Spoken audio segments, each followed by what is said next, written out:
Get ready for the dictation. Start. Now I come to this governing clause which I just referred to with regard to the second 5 year plan, namely that the second 5 year plan should be based on the physical needs of the people. Stop. You will remember that yesterday the president also emphasized the necessity for basing planning on the people's physical needs. Stop. Our first 5 year plan was based on the data and the material we had at our disposal as well as on things that were actually being done at the time. Stop. Take these big river valley schemes. All these things were done at the time and we had no choice but to continue them. Stop. We had to accept what had been done. Stop. Of course, we added one or two new schemes and rearranged the priorities. Stop. That is to say, our plan was largely based on the finances available and consisted in taking up those schemes which were most useful. Stop. But it was limited planning, not planning in the real sense of the word. The conception of planning today is not to think of the money we have and then to divide it up in the various schemes, but to measure the physical needs, that is to say, how much of food the people want, how much of clothes they want, how much of housing they want, how much of education they want, how much of health services they want, how much of work and employment they want, and so on.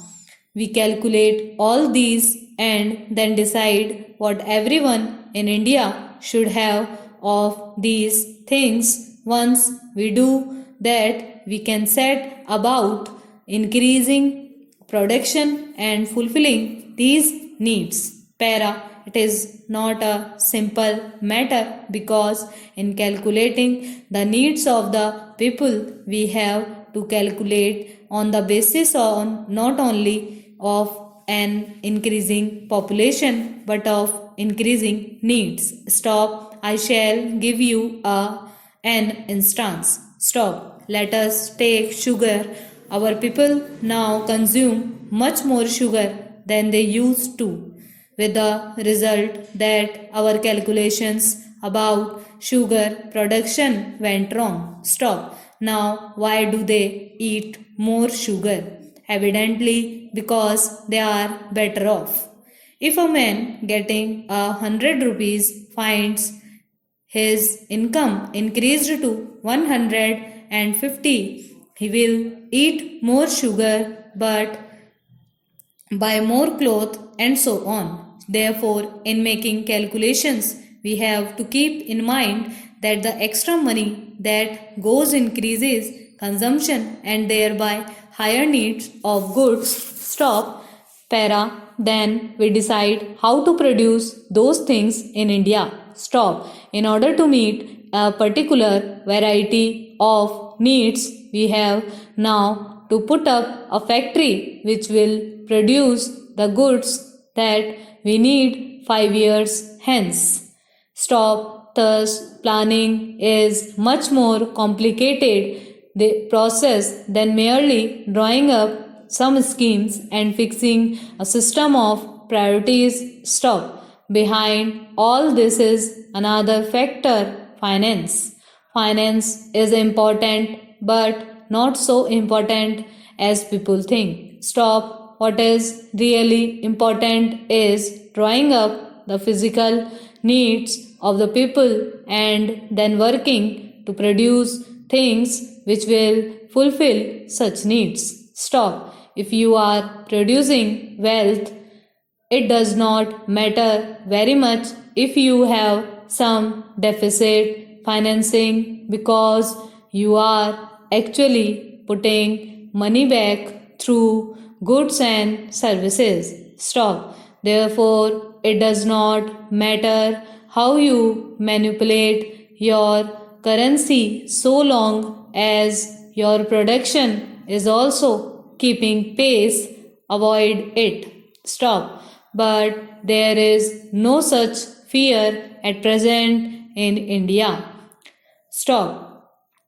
Para, on the other hand, there is deflation. Nevertheless, we have to guard against inflation. Stop. We have to produce the equivalent of the money pumped in. Stop. Sometimes there is a gap between investment and production when inflation sets in. Stop. For example, let us say we put in 100 crores of rupees in a river valley schemes which takes 7 or 8 years to build. Stop. During the years it is being built, we get nothing out of it but expenditure. Stop. This can be balanced in cottage industries in which the gap in time is not large. Stop. The additional money that you have put in is not locked up for long. Stop. Therefore, in planning, we have to balance heavy industry, light industry, village industry, and cottage industry. Stop.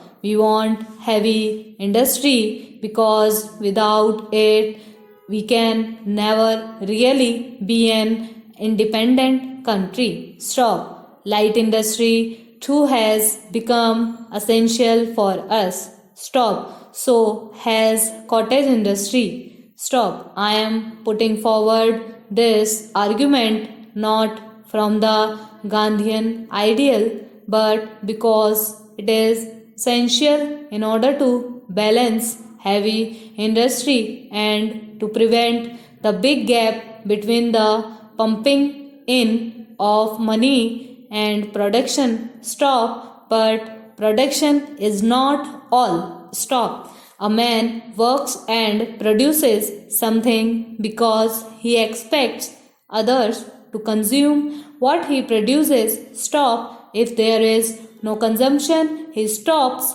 production. Stop. Therefore, whether it is a factory or a cottage unit, consumption of what it produces should be taken care of. Stop. Mass production inevitably involves mass consumption, which in turn involves many other factors, chiefly the purchasing power of the consumer. Stop. Therefore, planning must take note of the need to provide more purchasing power too. Stop.